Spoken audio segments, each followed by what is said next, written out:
Hello everyone. Good evening.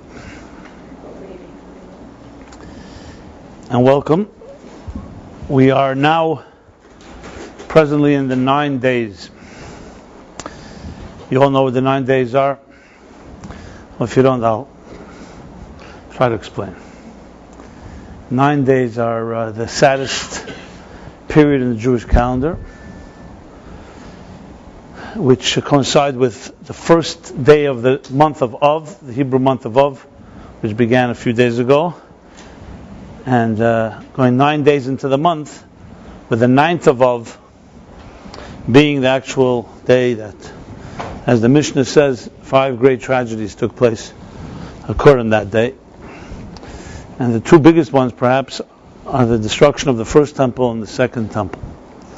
One 1944 years ago, and the other 2,344 years before, 2,334 years, 490 years more than that.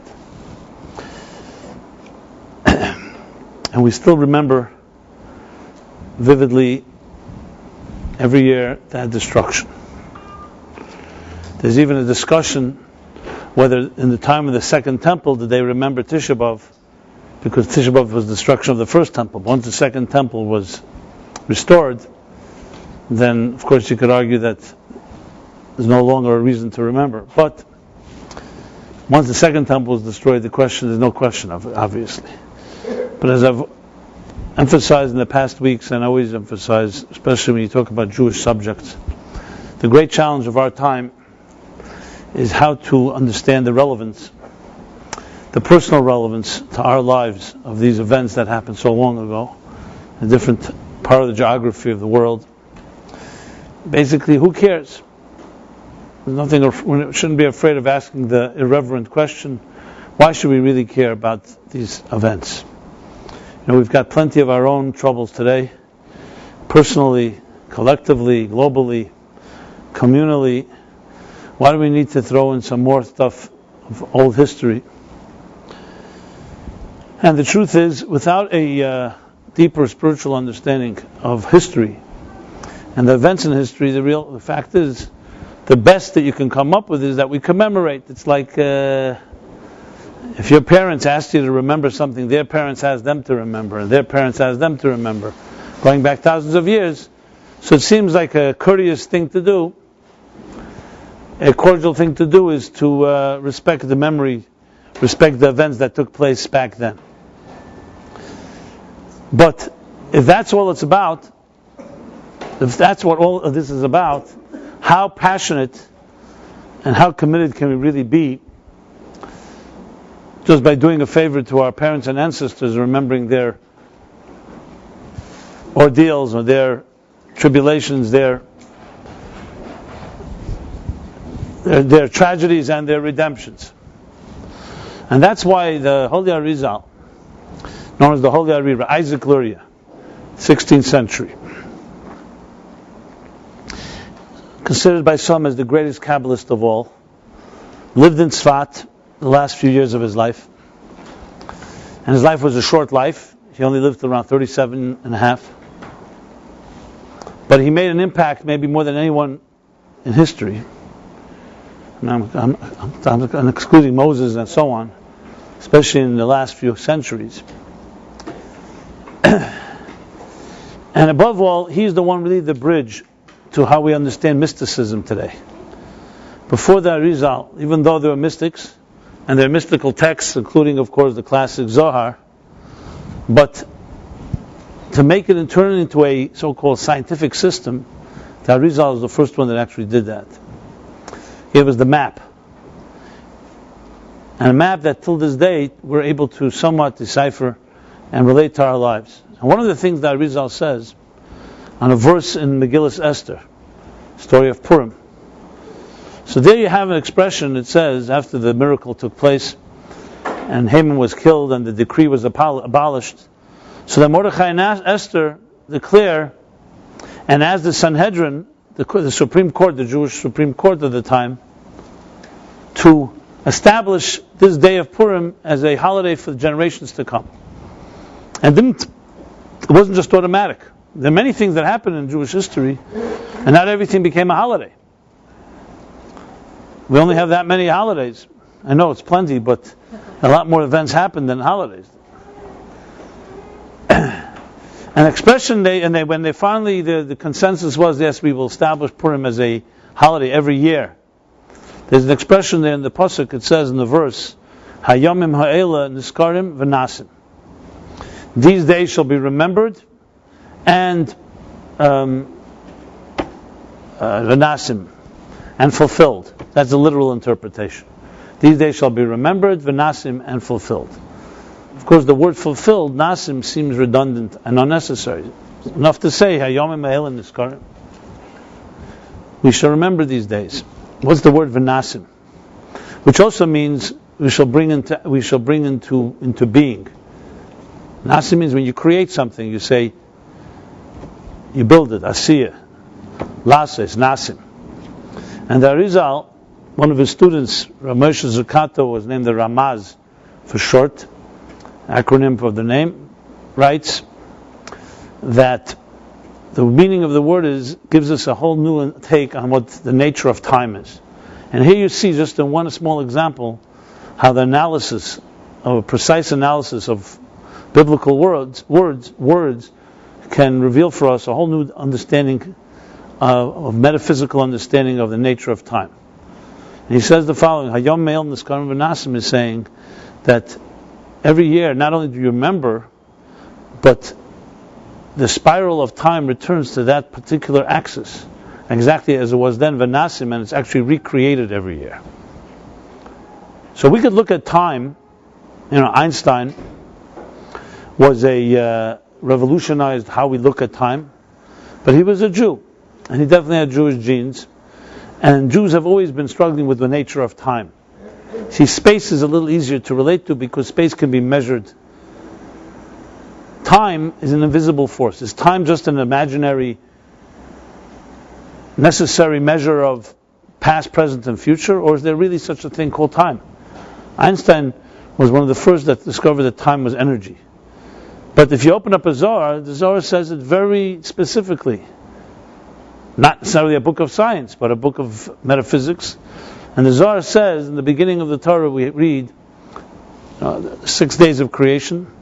First day was creation of light, the second day creation of heaven and earth, the separation of the heavens, and so on. And then there's an expression, Sheishis Yomim Osa Hashem Es Hashemayim V'Saretz. Literally means 6 days God created heaven and earth. Now, anything wrong with that sentence? 6 days God created heaven and earth. Yeah. In English, there's no such, you can't say a sentence like that. You have to say in 6 days. In the span of 6 days. During 6 days. In Hebrew, it should have said, B'Sheishis Yomim.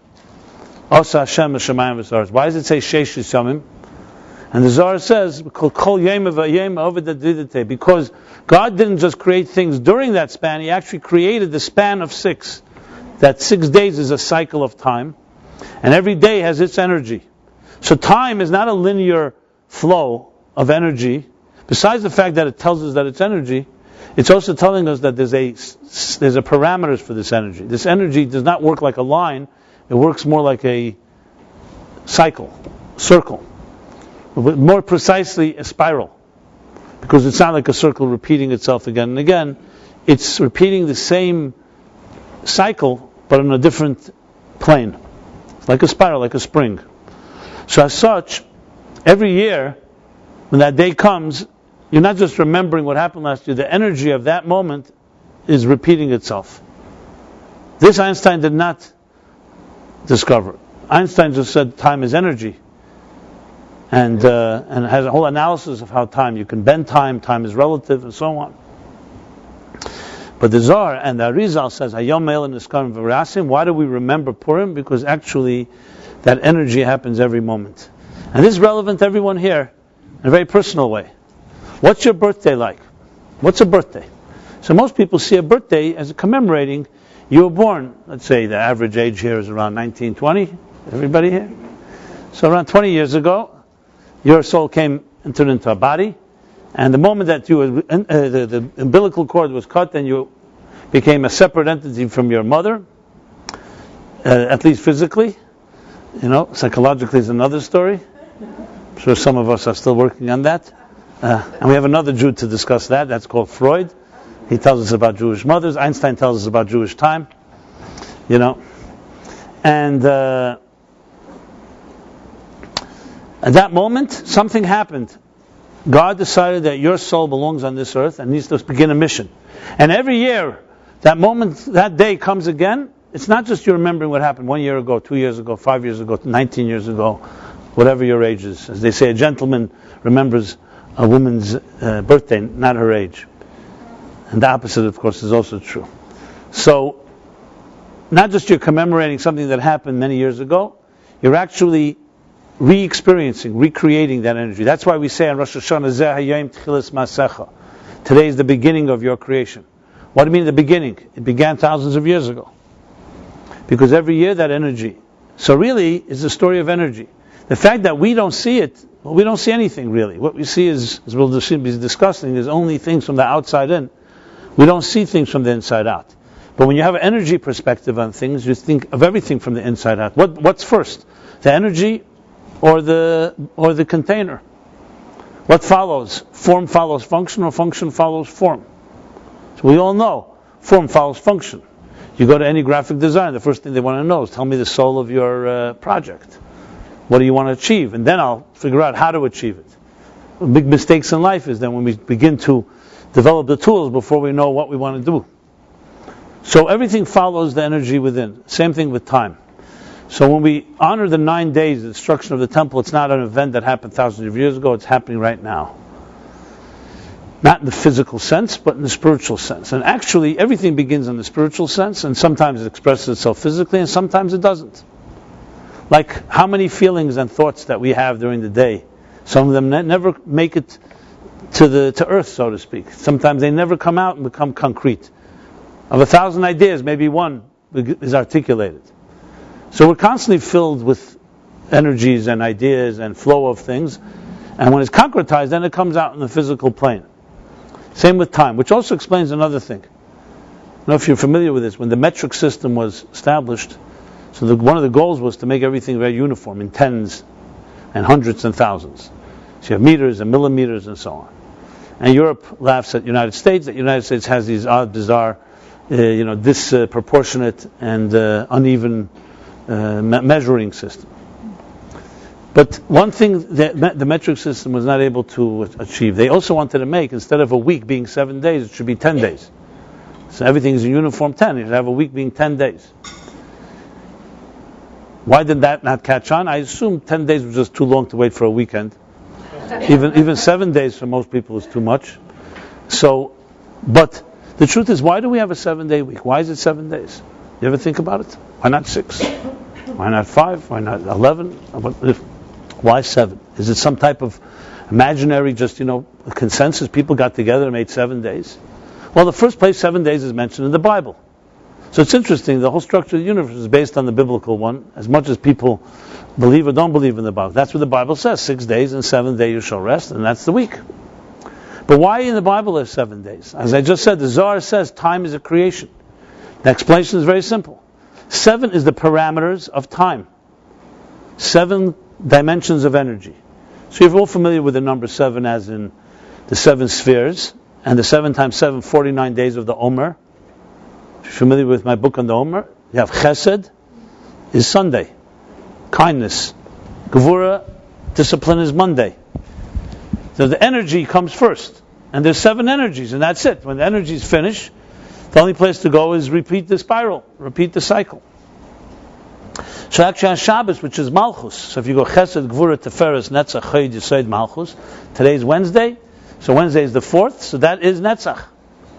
Thursday is Chayid, Friday is Yesod, and Shabbos is Malchus, the queen. That's why we call it Malchus, Shabbos Malchus, Malava Malka. So it's the queen, the king, the queen. And then what happens next? The cycle is over. So Sunday is not like day 8, and the next week would be day 15, and so on and so forth. Sunday begins the cycle again, so it's number 1. This most people don't know. They know there's a 7-day week.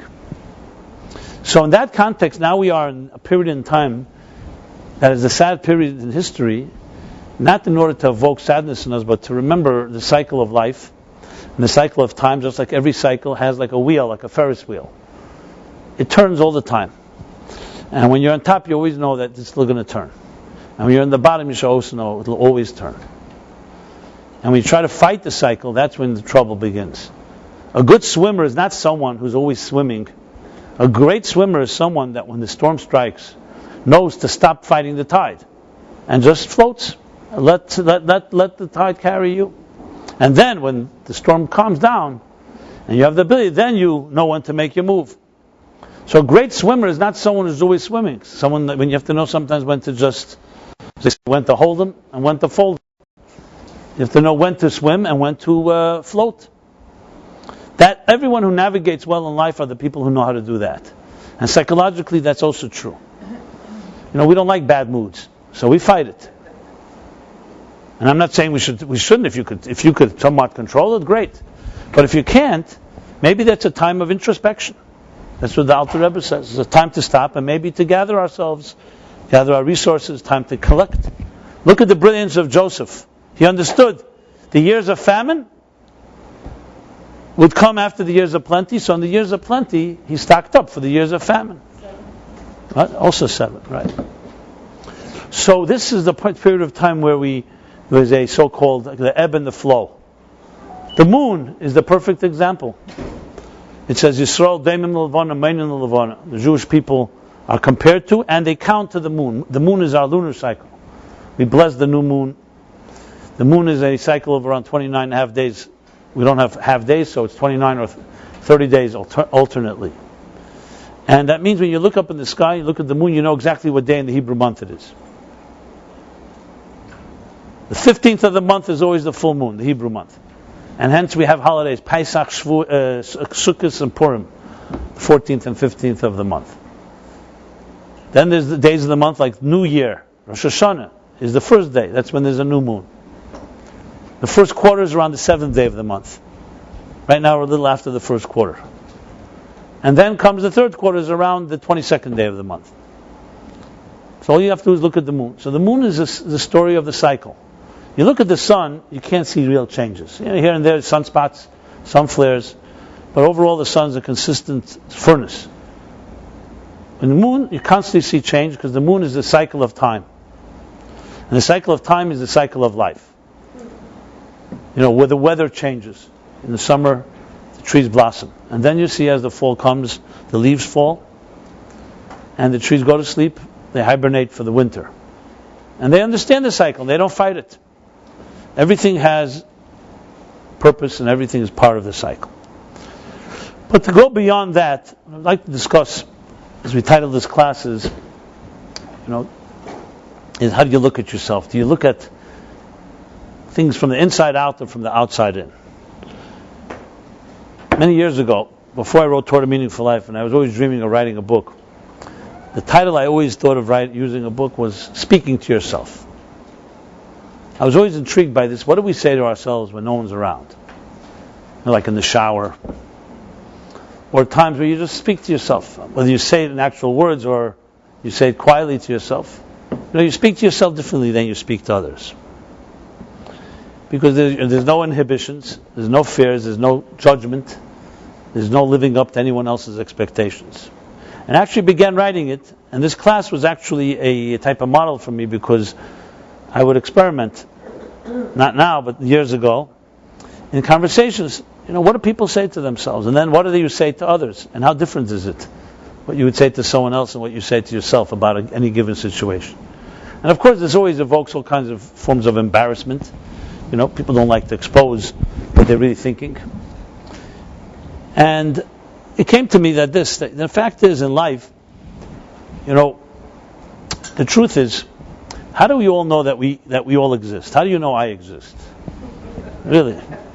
You exist, you don't ask questions whether you exist. Because you just feel you're there. Right? You don't need proof. You don't need to look in the mirror and say, every day I have to look in the mirror and say, I know I exist because the mirror reflects my image. You may look in the mirror, mirror on the wall, to know if you're the most beautiful of them all. But for you to exist, you don't need anything. You don't need any proof. You don't need documentation. You don't need scientists. You don't need to take your heart, your pulse and anything like that. But how do you know other people exist? Maybe there's just some illusion. And I'm not trying to just be cute in some philosophical quandary. The answer is because you see someone else and something about them resonates. They seem to be like you. That's what it comes down to. You don't process it necessarily, but it's like almost automatic. You see another person, and when you start talking, you see they also have the same attitude. How do they know that you exist? And you could have a conversation about that. So that alone tells you that, that there's something out there. But in truth, if you really think about it, every person, every human being, every experience in life, everything that you interact with, you experience from the outside in, not from the inside out. You hear me speak now, that's how you can understand what I'm saying, if I'm speaking gibberish or making sense and so on. You're the only one that you look at from the inside out is yourself. If you didn't see another person in this room, you would say no one else is here. You don't need to see yourself to exist. Because you feel that you are, and you just sense yourself. You wake up in the morning, as I said, you don't need your 5 senses to experience yourself. You don't need eyes, ears, taste, touch, and smell. But everything around you, you must have these tools to interact with. Once you have these tools, you can come to discover that another human being, is also more profound than just a product of your sensations. But nevertheless, you'll never really understand them from the inside out. But then, of course, there's the thing called love. You've heard of this word, right? They write about it in many books and poems. And then there's this thing called empathy. We have the ability to empathize and to love. Sometimes in very profound ways. And not always selfish love that is based on our own needs. But a love for another where you really, whether it's a love of a child or a love of another in any form and fashion. And you're able to even feel. They say mothers can feel sometimes their children from a distance. They sense things. It's almost like experiencing something inside out. Not quite, which is why, of course, children tell their parents, you don't get me, because if you really understood them inside out, then you'd just be like them. And maybe that's also a blessing. We are different at the end of the day. But it doesn't mean we can't sometimes transcend our own time and space and actually experience another. But that being said, generally speaking, our experiences of life everything is from the outside in. And ourselves is from the inside out. And this is the way it was meant to be. But here's the big tragedy, so to speak. The great fall, which is very much connected to Tisha B'Av in the personal context. The great fall is when we begin to experience ourselves also from the outside in. When you begin to become a superficial person whose decisions, choices, actions are based on other people's expectations and other people's opinions. And then what happens is this inside out person that you are supposed to be has now become somebody that you're almost like a stranger to yourself. So we all know that we all wear different masks in life. As the different poets and writers and songs, you got a very interesting set of tools inside of you. I would think you're like a musician. How many cell phones do you have, by the way? Only one? How many different rings?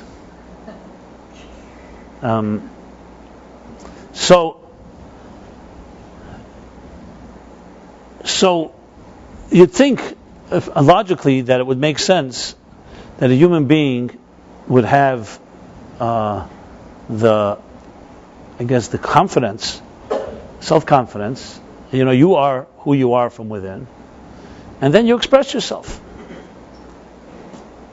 But we all wear different masks. As I said, the poets, the writers have put it in different terms. We all have the mask that we keep at the door. And as we go to different parties and events and interactions and work, for different people we wear different garments, different uniforms. Because we feel that's what's necessary there. Now, there's nothing wrong as long as you know that you're wearing these uniforms, and then you know what you are like without one. But once you begin wearing them for too long, and especially you get so complicated that you have like a whole wardrobe, at some point you stop forgetting who you are without the wardrobe. And after years and years of accumulatively satisfying and pleasing other people, you can start wondering, have you become the mask? Have you become your mask? Like a masquerade party, where you forget that it's a party, you forget that the party is over, time to take off the uniform. So we become our uniforms. Or to put it in different terms, as I've stated here many times, people ask somebody, who are you? They will give you their business card. Now, is that really accurate? A business card at best tells someone what you do, not who you are. If someone asks you, who am I? The truth is, it's very hard to answer that question. Do we even know who we are? So just take into account what I've discussed many times, the first mitzvah to the first Jew, Abraham. Lech lecha ma'artzecha meladetecha mebeis avicha. Leave your land, the place of your birth, the home of your parents, and go to the land that I will show you. Which, seems like a simple statement, but if you think about it, it's actually full of questions. When you give someone directions to go somewhere, you don't have to emphasize the point of departure. They know where they are, hopefully. What you need to tell them is where to go to. Travel east, north, south, here's the address. So it's true in a GPS, you need to tell them where the point of departure. But today, it picks up where you are, and then the question is how to get to where you want to go. And here, God reverses the situation. When it comes to the destination, there's only a vague, go to the land that I will show you. What does that mean? Which way was Abraham supposed to go? He was living like in the southeast Iraq. Which way should he travel? South, north, east, west? And he ended up traveling northwest. But go to the land that I will show you. But when it comes to the departure, God says three seemingly redundant statements. Leave Artzecha, your land, place of birth, and the home of your parents. Okay, it's three different expressions, but they actually all mean where you are. That's where you are right now. You're in your land, you're in the place of birth, and the home of your parents. Because all three were there, happened to coincide. Abraham had not traveled till that point. That's where he was born, that's where he lived, and that's where his parents lived. So what is God saying exactly? And the answer is both simple and profound, and basically almost like the secret to almost everything in life. God is telling us the secret to all of us. It's a command to each of us. If you want to discover who you really are, Al Eretz Asher Areka means not just the land that I will show you. It means the land that I will show you who you are. The only way to do so is that you have to leave behind, and you need to learn how to free yourself, transcend. Three forms of subjectivity. One is Artzecha, your natural subjectivity. Actually, I should rephrase that. Artzecha is the three types of subjectivity are, number one, natural subjectivity. That's Maladecha. We're all born with certain biases. Self-love blinds us. Self-interest. You can't see things clearly because your self-interest is involved. So that's a natural bias. That doesn't make you a bad person. It just means you have to always be aware of that blind spot. Number two, subjectivity is your parents, their attitudes, their approach to things that informed us at a young, impressionable age and shape us. So that's the second thing that can block you from finding yourself. And the third thing is social pressures. Artzecha, the land in which you live. Peer pressure, expectations of others, and so on. So God is telling Abraham, a man at 75 at the time, the secret to true transcendence. Lech lecha means movement, true movement. Not, you can have millions of frequent flyer miles and not move an inch. We're talking about true qualitative, spiritual, psychological growth. You need to know how to not be trapped by your past. This doesn't mean that subjective interests, parental influences, and social pressure is all bad. You could have very good parents. But it does mean that that's them, not you. You want to know who you are, you have to leave those three behind, even if they're good influences. And that's when you start discovering a bit about yourself. Which is why each of us leaves our homes at some point. Unfortunately, we can physically leave a home, but not necessarily psychologically, as I mentioned. Some of us remain children, never really finding ourselves. So, when you talk about thinking from the inside out or outside in, that's what it comes down to. Do you even know what you're like from within? Or are you a product of other forces to the point that you've become those forces? And the real you has been hidden for so long you don't even know it exists, so you don't know what it's like. Or maybe it never emerged in the first place, so you never even got to know it.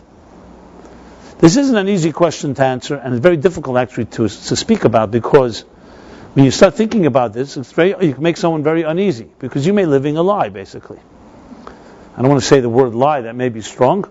You may be living a distortion, let's put it that way. Is that a little milder? What do I mean distortion? That your perception of things doesn't mean necessarily wrong, but it could be very limited.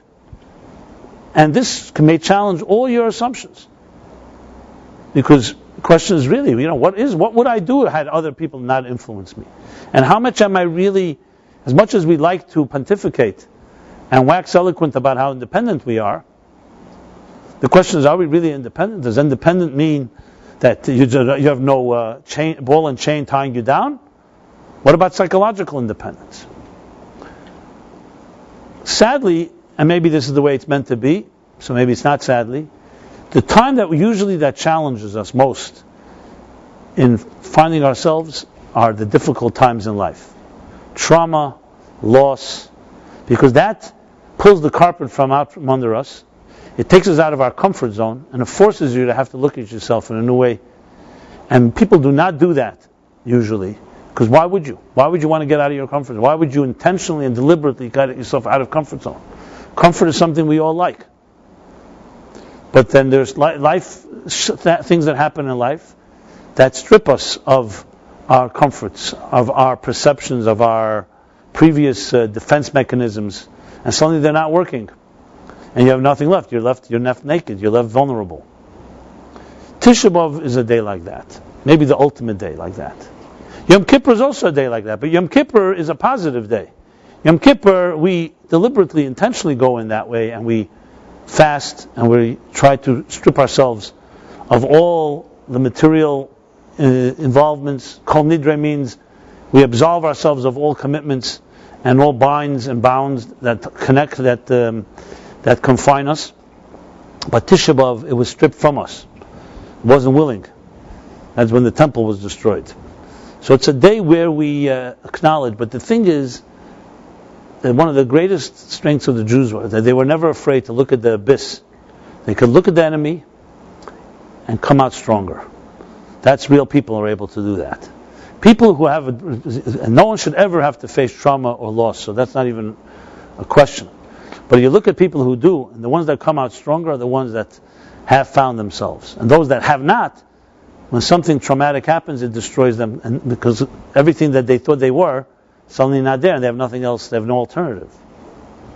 That classic story when the previous Lubavitcher Rebbe, when he was 1927, 85 years ago, when Stalin and the Bolsheviks went on a full-out assault against Jewish life in Russia. And Russia then was, they say, had 10 million Jews. Whatever the number was. It was like maybe more than any other population of Jews, and it was concentrated in one place.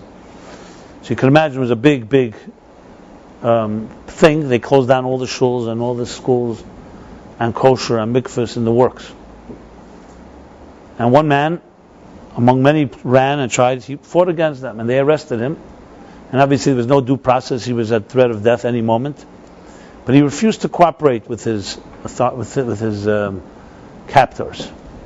And the worst ones were the Jews. The Jewish anti-Semites were always the worst, especially those that were grandchildren of Hasidim. And they knew the Rebbe, and they spoke to him in Yiddish. And one of them finally pointed a gun to his head. Exasperated, he said, "Rebbe, enough with this not cooperating.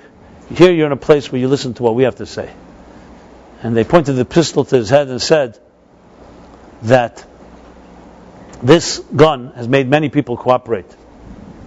And the Rebbe, without flinching, looked at them in the eye and said to them, this toy can frighten someone that has one world and many gods, not someone that has one God and many worlds. That's funny? I thought that's a pretty serious statement. You have a gun to your head and you say that. So one world and many gods, or one God and many worlds. In investing, they call it diversification, right? Not to put all your eggs in one basket. Well, the same thing is in spiritual and psychological welfare. If your comfort zone is all based on a certain illusion or a certain thing that you rely on, and that security is taken away, what are you left with? You're left with nothing. That is quite devastating. The Buddhists like to say that the biggest fear everybody has, and the root and the mother of all fears, is death, because people see that as the end. And their disciplines try to teach people not to be afraid of death, because death is not the end. Yeah, whether you agree with that or not, but there's a lot to be said about that. So that's why we work overtime, to do everything to try to make ourselves a little significant. Because there's always that fear that we will no longer be. It's all over. That means, even though it's at the end of the story, but even now it haunts us. Because it means maybe you're insignificant, and that's not something very pleasant. The Rebbe was telling them that gun can frighten someone. Not that I embrace death, but it can frighten someone who has only one world. This world is over. So then, of course, that's why many people compromise their morals and compromised others and compromised their own brothers and sisters when they were threatened. People who did not are people who have more than one world. So you can take away one world of mine, I have plenty others. One God, but many worlds. So when you think about it, the real tragedy of living outside in life, meaning a life at others, is not just that you're not yourself, but it means that you really don't have true security, because it's all dependent on other people's opinions. And if those opinions change, your stocks change, your value changes. Now, no one likes to acknowledge that, but that's what it comes down to. So the next time you think about what mask you're going to put on, think about that. What does that mean? What are you really saying? You're really saying is that I don't really know what kind of value I have on my own. I know the value that I have to others, and I'll accommodate. But that means as soon as that value changes, and it could easily change, then what does it say about your inner self? How many people are really comfortable just being themselves, even if nobody else really valued them? Not an easy thing to think about. Now, nobody wants to be a pariah. Nobody wants to be an outcast. That's not what I'm suggesting. But there's a certain element of really being comfortable with your own lonely place. Because at the end of the day, we are individuals. So in the Torah, you find two ways loneliness is mentioned. 2 times loneliness is mentioned. One on Tisha B'Av. We'll say it's Saturday night. Mashiach doesn't come. Maybe even if he does come. Eicha Yoshva Badad. Woe! The prophet Jeremiah or Yirmiyahu is saying, woe! She sits alone. Who's the she? Yerushalayim. He's talking about the city of Jerusalem. And that's how the whole Eicha, the whole book of Lamentations opens up. Eicha Yoshva Badad. Woe, she sits alone. And then he continues the rest of the things he witnessed in the destruction of the first temple. Another time it says in the Torah, Am levadad yishkan, as a positive, that I see a nation that rests alone, talking about the Jewish people. So there's 2 words alone, very interesting contrast. The loneliness of Jerusalem is, of course, its destruction. The loneliness that the Torah talks about the Jewish nation, that they are alone in this world, talks about their uniqueness. It's like alone in the sense of you being unique and separate and apart. So why is this the first statement of all that the prophet is disturbed by? Of all things, he opens up with loneliness. It's an interesting opening. You would think thousands and thousands of lives were killed then. Blood was pouring in the streets of Jerusalem. A terrible exile was beginning. You have the destruction of the Holy Temple and the Holy of Holies, the desecration. All of this is not the opening statement. The opening statement is the loneliness of Jerusalem. Not the people being killed, not their being exiled, not the temple, not the vessels in the temple, not all that would come. The loneliness of Jerusalem. Why is that the opening statement? So I don't know if any of you are old enough to remember, but I feel it's good to say that, like I have some seniority finally. So years ago, I say years ago, let me think how long ago. Around 10 years ago, I was doing a weekly radio show here in New York on WVD Sundays at 6 p.m. It was called the Show for Skeptics and Seekers. It was a live radio show with call-ins and so on. The only reason we stopped it, actually, it was very popular and it was very interesting. I loved doing it. And I chose very provocative and like off-color topics. It stopped because WVD was bought by ESPN and I wasn't willing to do sports radio, basically. Mark, maybe you would. But one of the shows I actually did from California because I was traveling then. I remember it for a reason.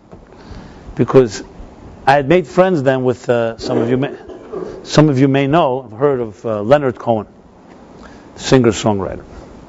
So he had read an article of mine years ago. It was called The Silent Cohen, and he had written to me a 25-page letter responding to that article. And we developed a correspondence then. I wrote back to him, back and forth. So he said, next time you come to Los Angeles, call me. So I did. He picked me up, went to his house. It was Sunday. And then it was around, the show was a 6 o'clock show, meaning 3 o'clock California time. So I told him at 3 o'clock, I need to do the show. It's a live show. So he said, listen, I have a studio in the back here. Why don't you use it? And it was the day before Tisha B'Av. Tisha B'Av, I think, was Monday then, if I recall correctly. It was that week for sure. So I said to him, Leonard, you're considered an expert on loneliness and depression and so on. Why don't you come on the show? He said, it's going to get too complicated. I have to start then reporting to certain people. He has all the different contracts he's bound by. So he said, you know what? I'll give you a poem that I've never shown anyone. It's a poem called Loneliness, and you can read it. It was my gift or my contribution to the show. So I did. He gave it to me. I read it. And it was a show on loneliness. I did it right before, as I said, Tisha B'Av, on this theme. And the bottom line, in answering this question, why the prophet sees loneliness as being the first of all problems, is a very fascinating answer. Really, and very interesting. The answer is like this. Loneliness may not be the most painful thing in life. Obviously, there are many things in life that could be a lot worse than that. But it is the single most debilitating thing in life. If we knew that we were not alone in our pain, we would be able to survive it. The problem is pain, loss, trauma isolates us. It makes you feel, number one, no one can understand you. No one wants to be near you. Who wants to be near someone that's suffering? No one can relate. And it's the loneliness that makes it impossible to heal from. If we knew there was someone there with us, even though they may not have answers, but that would give strength. So it's the isolation that's the result. That's why the prophet begins by crying over the loneliness. That's what bothered him most. We could deal with it all if we're all in it together. But now, I see the loneliness, and the loneliness makes us apart. And when you're apart, you don't feel you have the strength. So the key thing is to know that there are others. There was a Rebbe, someone came to a Rebbe who had suffered greatly. And he said to the Rebbe said to him, I have no answers for you, but I can cry with you. That wasn't just a line. It meant to say, yes, I'm in it with you. We don't need to have answers. As a matter of fact, an answer to trauma, to loss, that can be quite obscene. What do you mean, you have some explanation as well? Explain to me why someone is suffering. So the loneliness was the biggest thing. Now, the loneliness of Eicha is countered by another loneliness, as I said, about being unique. If you're left alone without those masks, and there's no one else around, you're speaking to yourself, and you're on your own. Yeah, if you're not used to it, you're not accustomed to being with yourself, and your life has been constantly on performing for others, one way or another, it can be terrifying. Because what is it going to feel like being all naked, vulnerable? What am I like? But if you're a person who understands and is in touch with that part of yourself, it's actually a very empowering place. It doesn't mean you're stuck there. In other words, you don't have to be only an introvert. You could have a part of yourself that interacts with others, and there's a part when you know how to be, you're comfortable with being with yourself. That Rebbe, when he said, I have many worlds and one God, that means I'm one God, I'm fine. Nothing can kill me. That doesn't mean he was willing to embrace pain and destroy. You can't frighten me, because you can't destroy me. My spirit can't be destroyed. You could take my body, you could take my possessions, you could take this. I have something you can never take from me, and that's my soul. And that's my only lonely place, because it's not, you didn't give it to me, you can't take it from me. So if you come to power by the sword, you die by the sword. If your value is based on what others expect, then unfortunately you're very, very vulnerable. Which is, that per se is the cause for so much existential angst. Because even though you may be riding high and everybody loves you now and everybody's praising you, but deep down you say to yourself, and what happens if they weren't happy with me? Would I still be valuable? Even if you don't articulate it in words, the mere unconscious thought like that is itself weakens your real status. Whereas a person who's in touch with that inner part of themselves, that will never be shaken. It's unwavering connection. And everything else is extra, what do they call it? Cream on the pie, so to speak. So when we talk about that inner side of ourselves, the truth is, in a healthy education, healthy parents, that's exactly what they do. They cultivate. Just yesterday I was asked to speak to a group of a new school opening up. They wanted to get my perspective on education, especially young children. And that's exactly what I told them. I said, the thing that I went to school, no one ever talked to us about God, about our souls, about our inherent value. We were told what to do. You do this mitzvah, you pray this, you say that. That's a Jewish education. Secular education, you're taught other tools. Math, penmanship, literature, history, science, whatever it may be. No one ever tells you about who you are and how invaluable and indispensable you are. So if you have someone that loves you really unconditionally, that message is being conveyed through their love. But today we live in a very busy world, and some things have to be stated. And I submit that what I told them, the educators, I said, was because, you know why we don't talk about it? Because we're not comfortable with it ourselves. You project. We talk to children the way we assume we are. So, certain things we just don't talk about. But those children are completely in touch with their inner selves. A child that comes into this earth is considered to be like freshly fallen snow. It's as close to the divine as it gets. And everything after that is downhill. As sad as that sounds. Because then humans, meaning adults, begin to impose their perspective. Whenever I meet parents and children, and parents say, bless my children, I always say, may you be blessed that you wouldn't be corrupted by your parents. In other words, not to project upon them our jaded attitudes. Because you see, we ultimately have this attitude that we adults are more sophisticated. Children are naive, they don't know what's right, what's wrong. We really know. As if we do. And it's true, children need to be taught certain rules of the game. But what they don't need to be taught is what they have as their birthright. And they have it more than we do, because we become jaded and they aren't. And that is that they're indispensable souls, and they have an inside. They live inside lives. Children are inside lives. That's why we don't understand their language. I'll give you an example. I was once giving a lecture. It was a whole big thing, a bunch of scientists. It was in the West Coast. It was advertised, country. It was about physics and spirituality and stuff like that. And I prepared myself. I thought it was like I was going to give this major talk. Not that I take myself that seriously, but relatively speaking, I took myself more seriously than I usually do that day. And so I'm giving this talk, and there's a whole bunch of academics in the room. And then, suddenly, two little children come into the room, in the auditorium. And children, of course, start making a racket. Now, I think some of them may have had children, maybe they left them with a babysitter, but these two smuggled themselves in. And they were making this noise, in a big room that was quiet. So for the first 5 seconds, I was disturbed. I said, we're the parents. Why can't they take care of their children? We're here, sophisticated adults. Don't they realize how important this lecture is, and so on? And then I just burst out laughing. And I shared with the scientists the following sentiment. And that is, you see, I said, why is it that here we're sitting, 100 of us, when we're taking so seriously the subject, and, science, and it's an important topic, and so on, and 2 little children come sneaking in, and they don't care about what we're talking about. Why don't they sit and listen, and why aren't they enraptured by these ideas? So most of us would say, because they're little kids, they don't get it, And we're the big, brilliant people. Children are babies. I said, something? I think they get it more than we do. Children see lectures as unnatural. Since when does somebody get up by a microphone and pontificate? Children understand. Talk to me that you love me. Let's play together. Let's interact.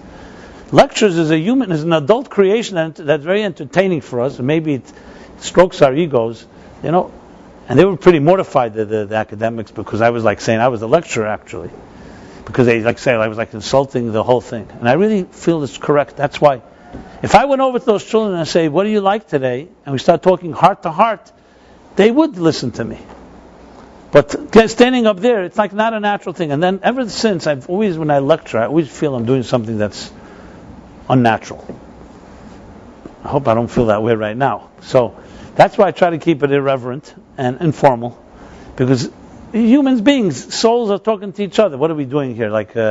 Masquerading is I'm not saying there isn't room for delivering a paper and giving a pilpul or drasha speech and so on. But what sometimes is lost is the human side, the soul. Are we speaking heart to heart, soul to soul?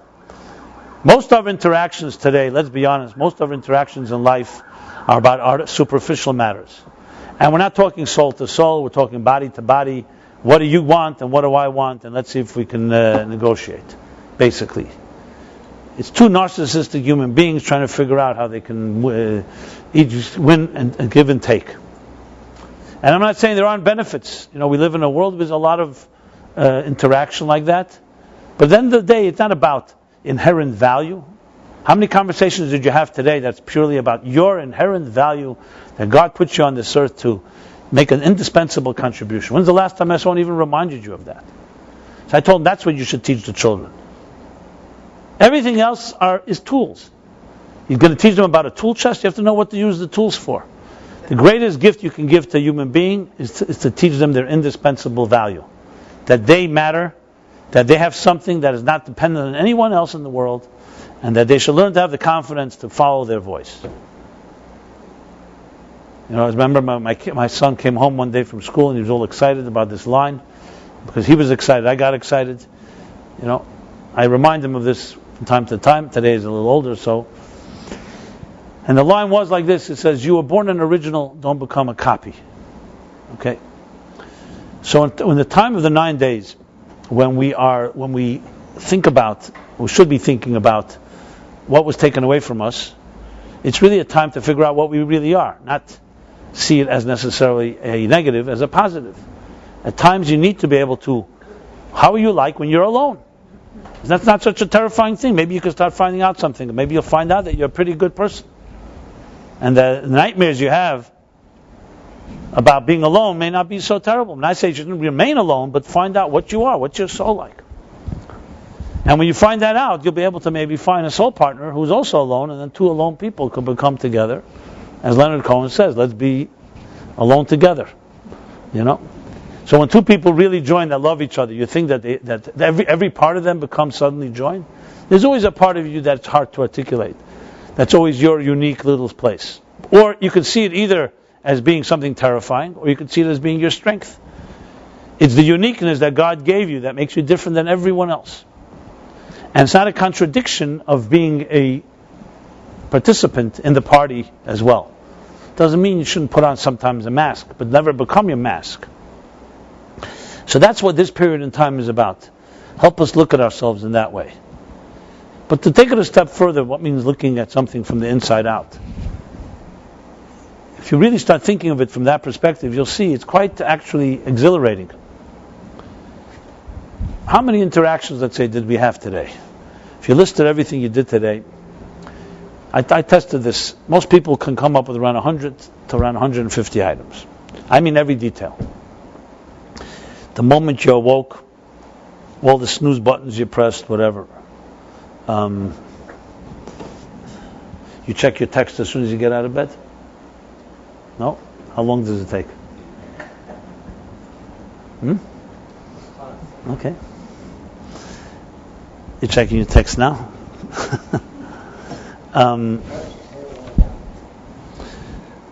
So if you make a list of all the activities you did during a particular day, or today let's say, you have a whole bunch of fragmented little items.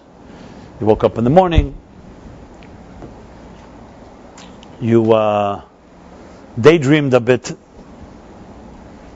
you jumped out of bed, whatever the order is, regimen, exercise, shower, coffee, the other way around, commute, work, the list goes on. And then you had an appointment, maybe one or two important interactions, most of it more trivial, things like means, traveling, commuting, lunch, coffee break, tea break, the list. And now we're here. When you look at it on the surface level, we'll talk from the outside in. From the outside in, there's a bunch of items that came your way. Most of them you're never going to remember because they're so meaningless. They're just a part of your day. Some may be significant. And then you move on. Day after day accumulates all these details. After a while, millions of fragments are like part of your life experience. This is outside-in living. Inside-out living is a whole different approach. Inside-out living is, in the morning, the first thing you do, you say Modani, and you acknowledge that your soul came back to you. And that your soul is the center of your life, it's the hub. And it connects everything. No matter what you do, is an opportunity for your soul to express itself in this world. This includes everything. Sitting in a subway, talking to someone, taking a cab ride, even things that were not planned. As a matter of fact, the things that are not planned are probably the most divine of all because you didn't get in the way with your plans. Human plans didn't disturb the bigger plan. It's the idea that God leads the footsteps of a person. Every interaction is an opportunity. Or to the ways the mystics put it, is that everything, you're allocated a certain amount of divine sparks that are just scattered all over your life. Everywhere. The places you travel to, the people you meet, the work you do, the personality that you are. In the summer now we travel. Whatever ostensible reason, there's a spark there for you to be there. That's why you're there. You make your plans, and God has His plans. This is inside-out living. You're standing in front of a meadow, let's say. Beautiful meadow. So, a regular person, it's a beautiful sight. Whether it's the colors, whether it's the rolling grass, the birds, trees, sky, sun. And it evokes all kinds of feelings of serenity, wholesomeness, contentment, whatever it may be. You standing there, let's say a biologist or a botanist, they'll tell you about some of the scientific things we're observing. Why is grass green? Why is the sky blue? And there are reasons for it. You talk standing with a physicist, they'll tell you the microscopic structure. And if you're standing with a mystic, they'll tell you that all these are outer layers of spiritual energy waiting to be released by you. So it's not just understanding the energy within, it's understanding that the energy is waiting for you to do something about it. See, that's where science stops. Science can tell you there's energy, and here's how we tap into it and build technologies. And Judaism will go one step further. These are energies waiting for you to be released. That powerful story of the Baal Shem Tov, I've shared many times. Baal Shem Tov once sent a group of his students on a mission. They fulfilled the mission, they came back, and then they reported to him. And he was interested in seemingly a trivial matter. How did you travel, he said. And to them, what difference does it make? We went this way, that, we got the job done. Who cares how we travel? But he insisted. And they said, well, we went to this road, came to this town, we rested, blah, blah, we moved on. Next night, we couldn't make it to the town, so we spent the night at the side of the road. In the morning, we woke up, and there was a brook of water, so we washed our hands. said our prayers, then we ate something, took a cup of water from the brook, and made a blessing. And the Baal Shem Tov jumped up in ecstasy and said the following words. He said, since the beginning of time, that brook of water was waiting for you to come there to make a blessing. I always tell the story, especially when I travel, and I go to places where I don't think a Jew ever walked before, and I've been to such places. I always feel that type of thing. It's like what Robert Frost wrote. The two roads diverged in the wood. And I took the one less traveled, the road less traveled on, and that has made all the difference. Abraham was a pioneer. Moses was a pioneer. Jews were pioneers. How that suddenly became a system of conformity is another discussion. But the Judaism I embrace is the pioneering one, the revolution that we want to create. And that means every step you take in this world has been waiting for you to come there to do something. This is inside out living. This is you are control. You're initiating. You're not waiting for other people to be satisfied or pleased or not pleased. You have something to contribute. You were sent to this earth on a mission, and that's your single focus, and so on. This doesn't mean that you're insensitive to others or that you just disregard. But that's not what you're not made up of the bundle of opinions of other people.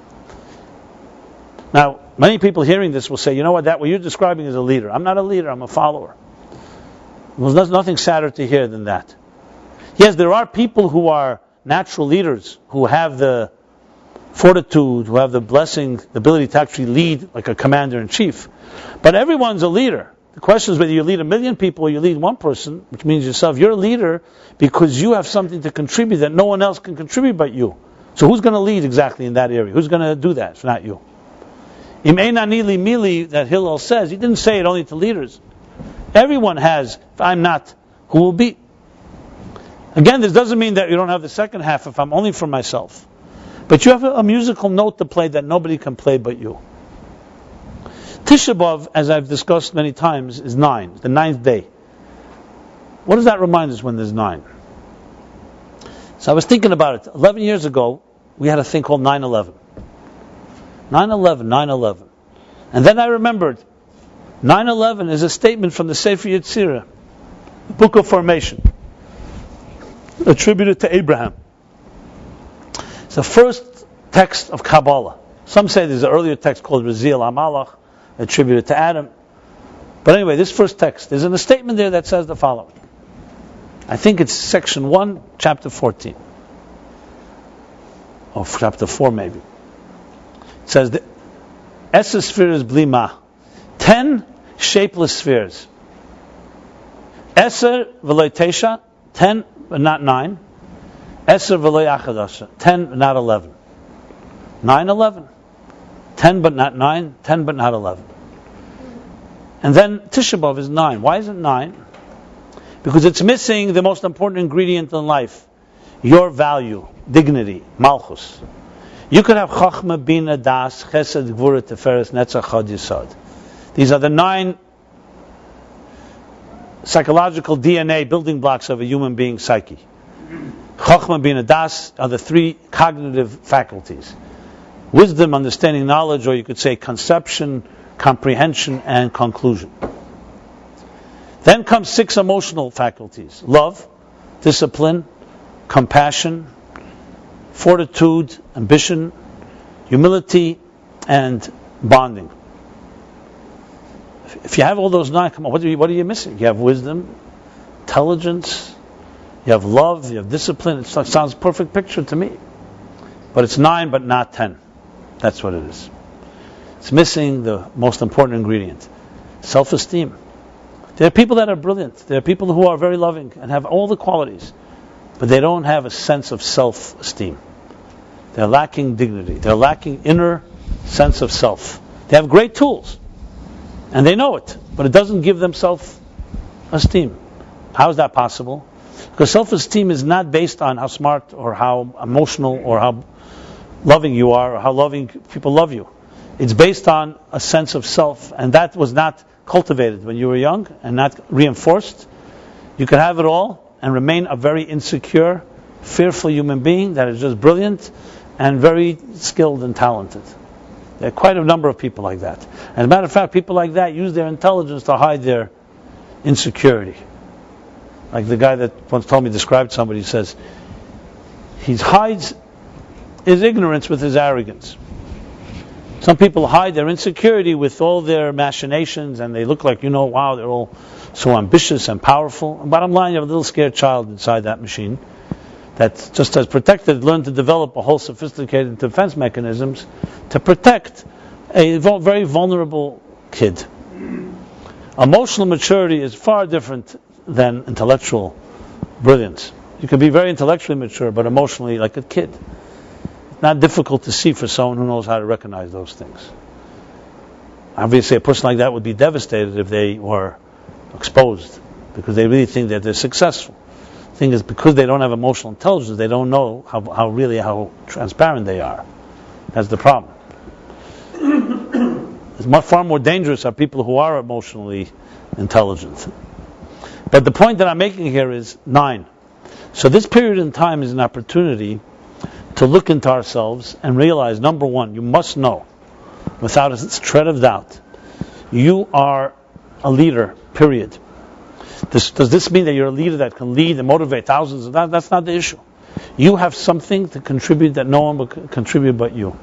This is the source of your soul's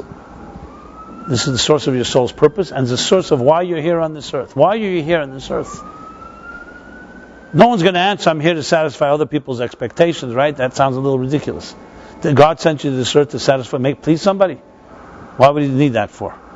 There's enough pleasers as it is. He sent you because you have something to contribute. If that message was not told to you, that doesn't mean it's not true. It just means you were not made aware. So we have a period in time like Tisha B'Av that says, it's an introspective day. It's a lonely day. A loneliness that's meant to help us discover the true strength of being lonely, which is meaning being unique.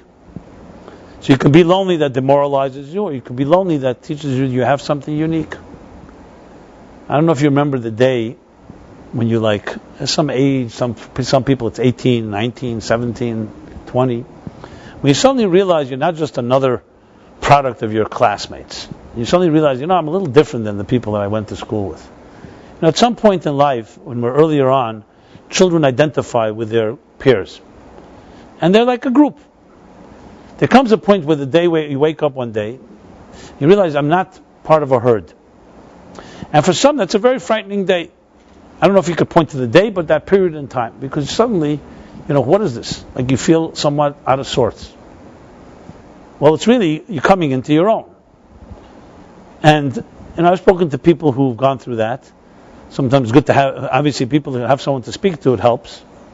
Because there's a certain disorientation. You're like suddenly, who am I? I'm not, these friends that I had for 20 years, we went to school together, or 16 years, they're so different than me. They're not me. But then who am I? And this is something only you can really come to answer. Unfortunately, we have so many distractions at that point, whether it's sexual distractions, or educational ones, or other pressures. We never really savor, or you can say really appreciate that rite of passage moment. But it's a critical point in a person's life, because it's another stage where they cut another umbilical cord in the Lech Lecha journey. But this happens many times in life. Some call it middle-age crisis. Some people say middle age has become very young. Some people have middle-age crisis at age 20 nowadays. Any crisis of that nature, identity crisis, is usually actually a good sign. It means that inside of you, your soul is waking up and saying there's something wrong. That the identity that you think you are is not necessarily who you really are. The problem is most of us don't know what to do with this crisis. And just what we try to do is just get rid of it. Find a way to eliminate it. When in truth, it's really your inner self saying, I've not had a light of day. You haven't ever listened to who I am. Maybe it's time to allow me to emerge. But it has to contend with a whole personality that you've developed. You have already a reputation, and so on. You read some of the most powerful stories of growth, you'll find that always precedes some type of bankruptcy, some type of loss, some failure. Some of the great success stories When a person realized that I'm not a product of what I thought I was making success in, and thank God that my business failed or something else failed. Now, during that moment of failure, nobody likes it at all, and nobody's inviting it. But often, what it does is it strips away the illusions of what you think you are, and then you suddenly discover something else. So Tisha B'Av, instead of waiting, God forbid, for such a crisis, Tisha B'Av, we have it on the calendar. It's an opportunity. Take the day, instead of just going mechanical and just fasting and saying the prayer, think about maybe it's a day. Why are we crying anyway today? What have we lost? And maybe it's a day to just go back almost to the beginning. What am I like as a newborn child? Who am I? Where is my dignity? Where's that elusive 10? I know the 9, but where's the 10? The 10. That's what this day is about.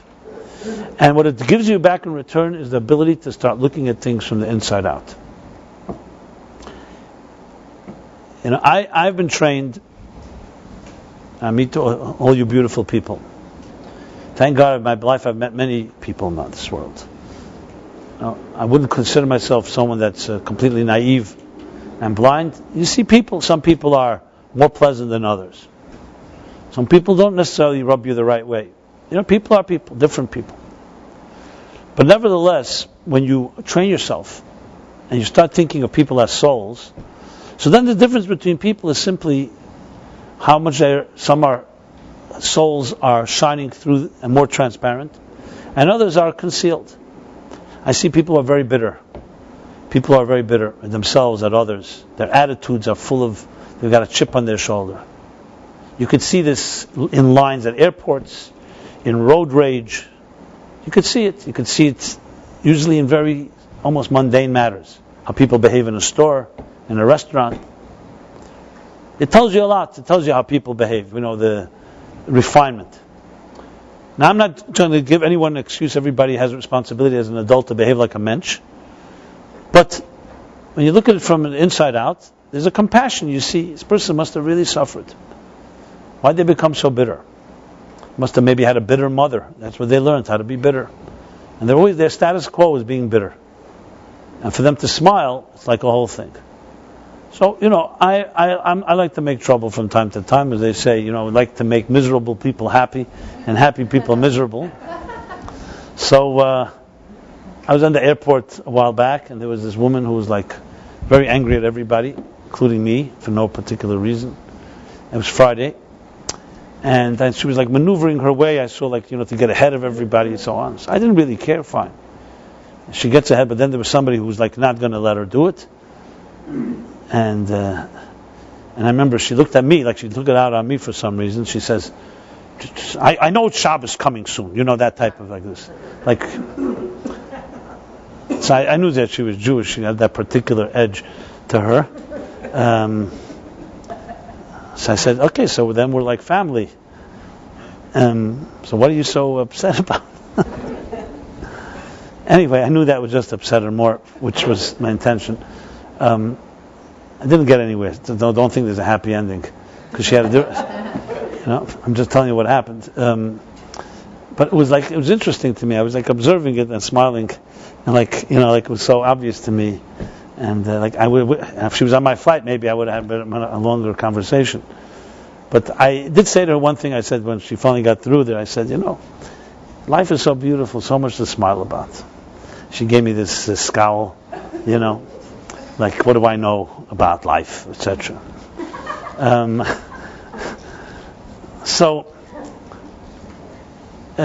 then of course you meet different types of people. But the thing is, when you look from the outside in, then it's all about me protecting my turf and figuring out who makes me comfortable, who doesn't make me comfortable. Basically, what I call that defensive living. And then there's offensive living. If you were sent by God, you knew God whispered in your ear this morning and said, I'm sending you out in a day today. You're going to meet a lot of miserable people. You're going to meet some good people as well. You figure out how to bring smiles to people. You figure out how to see the soul in everything and see what the challenge and what you can do about it. Imagine God told this to you personally this morning, and you knew it was God. How would it change your life? It would change dramatically. You're not here, you're not some type of target practice and waiting when's the next punch and so on. You're in control. It's your life. You were sent here. You have every power in the world to take control of your life. So why is it so we have it so difficult to be able to embrace such an attitude? Because we're victims of our own habits. We're creatures of habit. We've assumed all kinds of attitudes. When you hear this, makes sense, but you're just like, sometimes like a foreigner. I don't know, I can't get myself to feel that way, people will say. This is your birthright. This is the way you should feel. Everybody. This isn't a gift that just some people have. Some people have the gift that they had an environment and they were in the right place in the right time that cultivated it. But everybody, you were all born with this gift. Do you know of a child that was born unhappy or sad or depressed? Now, I'm not talking about clinical or due to a mother that took all kinds of medication, stuff that's effective. I'm talking about natural in a healthy way. A healthy child is born basically healthy, optimistic, hopeful. Everything is possible. And then the question is what message it receives after that. Remember, a child is coming out of its mother's womb after 9 months of studying the entire Torah, and not from one of our Talmud Torahs, from pretty good teachers, heavenly ones who don't have any axes to grind and they don't got neurosis. So it's pretty good education. If we had a yeshiva that emulated the 9 months in the womb, we'd be pretty good. That would be a nice project. Create a school like that. So soul comes out with all this knowledge and information and optimism. Yes, knowing very well that it's coming into a difficult world. But the key thing to know is, every challenge in this life, you get also a package of tools. So that doesn't mean the life is easy, but it means every challenge you also have all the tools you need. The fact that we were not taught this and inundated with this message from child does not mean you cannot reclaim it. And that's why we have a Tisha B'Av, and it tells us, interesting statement, it says in the Yerushalmi. Yerushalmi says, every generation, when the temple has not been rebuilt, it's considered as if the temple was destroyed. So you think about it, another blame game. Again, another Jewish guilt thing. What are they making us guilty about the destruction? I don't feel guilty enough, now you have to tell me I destroyed the temple too. Like that kid that was like my troublemaker in school, and they said, who broke the window? Not me. Who stuffed the sink? Not me. Who broke the tablets? Not me. Moses broke the tablets, basically. So there's all this guilt and defensiveness, and now we're told we're also responsible for building the destruction of the basement. We weren't even around. Why are we responsible? But if you think about it, and I'll talk about Jewish guilt in a moment, that's a great myth. If you think about it, the Talmud actually is telling us a statement of empowerment, not guilt. You have the power to rebuild the Beis HaMikdash. So you could read the same statement the other way. Not that the generation that hasn't built it is like destroying it. It means it's a generation that had the power to build it. You have power. Now, how do we have the power to build the Beis HaMikdash? Because we have the power to rebuild dignity and to reclaim our birthright. That's a powerful statement. It means you have the power to do something that wasn't done for thousands of years. But Judaism has become so guilt-ridden, so defensive, that it's all about, what are they going to blame next on us? A punitive God, punishment. To me, these are all foreign concepts. I see them as Christianized concepts that have nothing to do with Judaism. For example, the word punishment, where does it come from? Is there a word in Judaism that's called punishment? In Hebrew, it's called einish.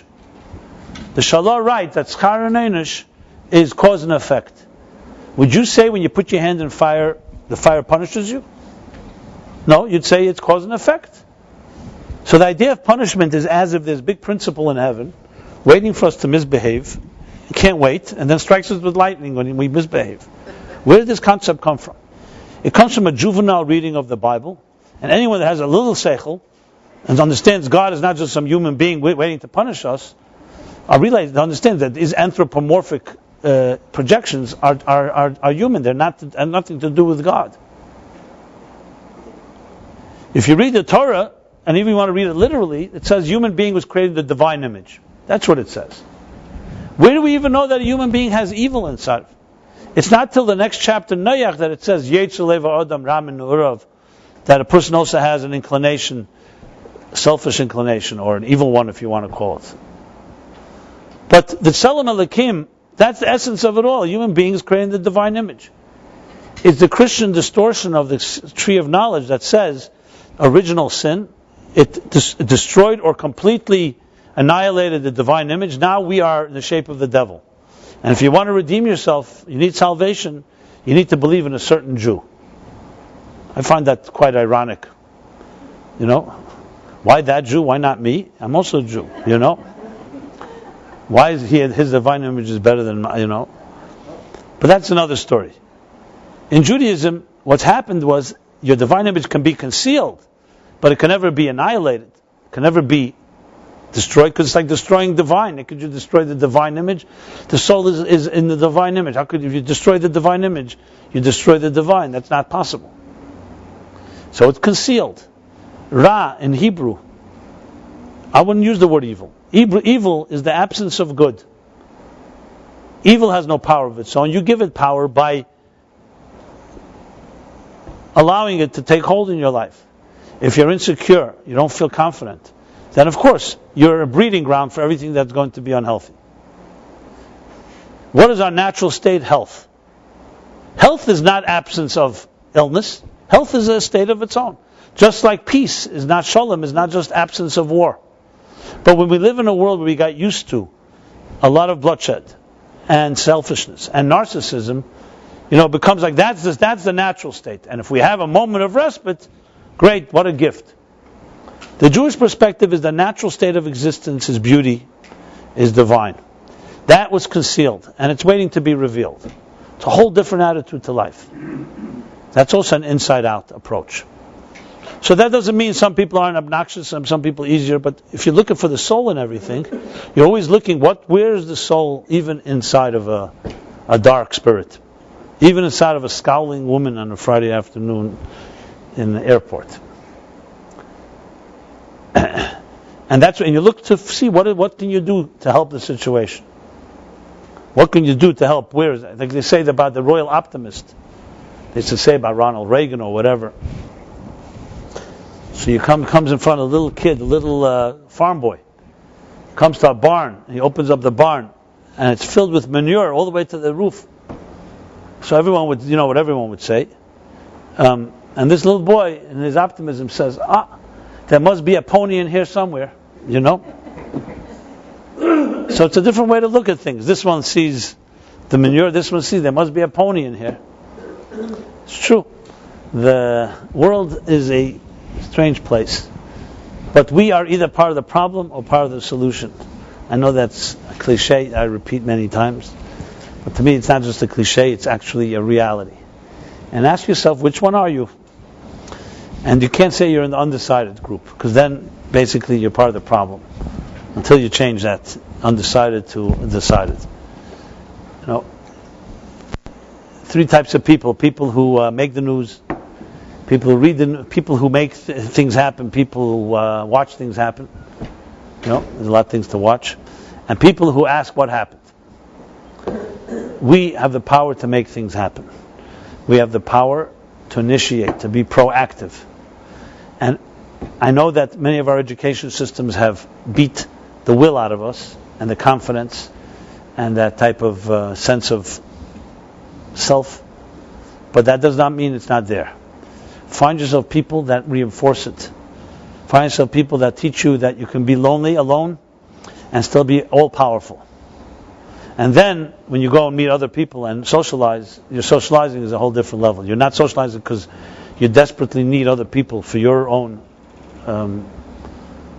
security.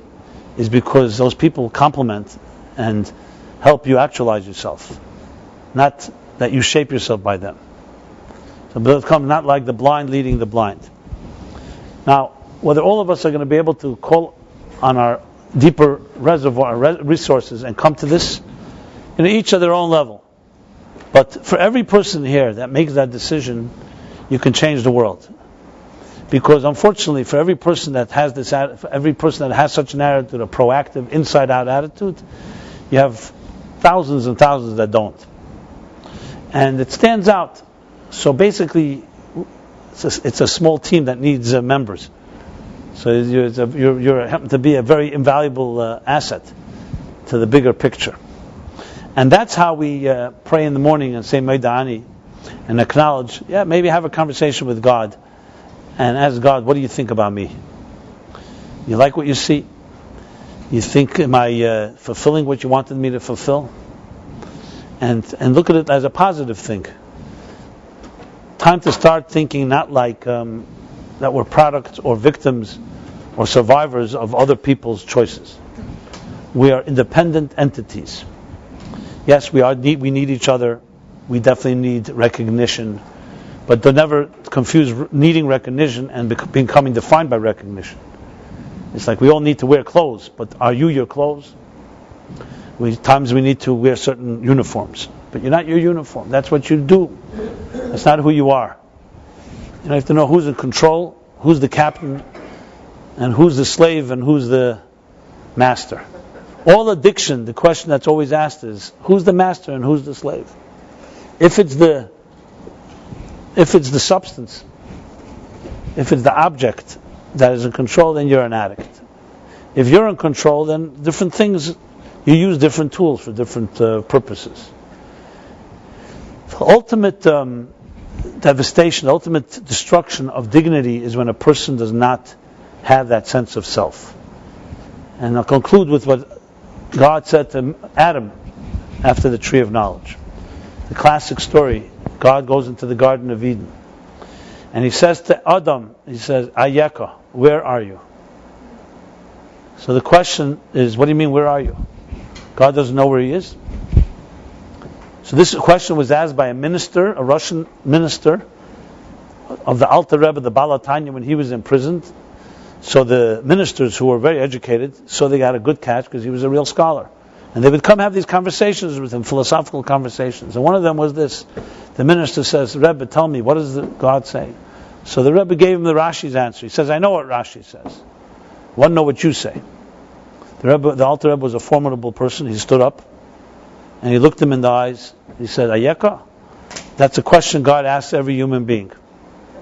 And says, you've lived so many years. He said, you lived 71 years. That was the age of the minister. And God says, where are you? I don't recognize you. What have you done with your life? Of course God could see where Adam was. Sometimes you're sitting with someone across the table and they space out. You say, where are you? You know where they are. They're sitting. Their body is sitting there. You want to know where their spirit is. Where's your presence? Why aren't you with me? I don't feel you with me. God could not recognize the divine image. Where did you wander away? You've wandered away from what I created. I created a unique individual. To go out there and take on the world and make a mark, and you've become another casualty. I don't recognize you. Ayeka, where are you? So it's a timeless question that God asks each of us. Where are you? Ask yourself this question on... and Ayeka is Eicha. The beginning of Eicha. Read what's the word Eicha. You can pronounce it Ayeka. Ayeka, Yoshva Badad. Where are you? You're sitting alone. And the purpose is to find out that you are somebody. And Am Levadad Yishkan, you're a nation that rests alone. You're unique. You're special. So God should bless us all to use Tisha B'Av in the proper way. 9, but not 10. Fill in the missing, the 10th link, the missing link. The dignity, the Malchus. You hear Velvel? The Malchus, the dignity that is your birthright and that deserves to be respected by you above all. And when you respect it, others will respect it as well. When you don't respect it, obviously others will not going to respect you if you're not going to be yourself. You want to be somebody else. So God bless us all that this Tisha B'Av should be transformed to a day of celebration, as the Prophet says, since it's on Shabbos. So the Shabbos is a day of pleasure. So we don't fast. On the contrary, we don't grieve. And if we do what's right, then Saturday night will not have to be a fast day. We could have a celebration. We'll have a party. If that happens, I promise you we'll have even a special Saturday night class. Okay? Velva, right? It's even my birthday. Tisha B'Av is your birthday? So you have a good company, because also the birthday of Mashiach. You know? You may be a candidate. We all have the Mashiach within us. So God should bless us all that these days should be turned into days of celebration, and we should use the introspection of the days as like the conclusion of the book of the Haftarah this week, Shabbos Chazain, Yeshaya's Haftarah, the Shabbos of vision. So the vision, he sees the vision of destruction. Rabbi Yitzchak Bar Ditchev says that every one of us is shown the Beis Hamikdash, the third temple from afar, this Shabbos, in order to evoke in us yearning because we want to have it. So it's not meant to feel sad, it's meant to say, look what we're missing. Do something about it. Wake up. And the end of the Haftarah, Tziyam b'mishpat tepada v'shaveh b'tzdaka. That Zion will be redeemed through mishpat, which is through study, law. And v'shaveh, its captives through tzedakah. So traditionally, these days, 9 days, we counteract the negative by bringing out the dignity through study, additional study of Torah, especially about the laws of the temple, things that are connected to this period in time, things we discussed here this evening, and as well as through actual charity. And those are the things that redeem Zion, the lonely Zion and the lonely Jerusalem, and its lonely captives. So God should bless us all that we should only have simchas, then use Tisha B'Av for the proper thing. And Tisha B'Av goes right into the 15th of Av, which will be next week's discussion. The full moon, as Arizal says, is the greatest holiday of all because it's the full moon that comes after the shattered moon. A dignity restored after dignity has been compromised. So God bless you all. Should have a very meaningful Tisha B'Av. A refuah shleima to our dear friend Jeff. The class is not the same without you. You should be healed completely in all possible ways. And is Philip doing something tomorrow? Philip is not giving his class, okay. Please stay in touch. Leave your email address if you haven't so done. And make sure you do something for your dignity this evening and tomorrow morning. Hold on to it for your dear life. Everyone have a very pleasant week. Thank you.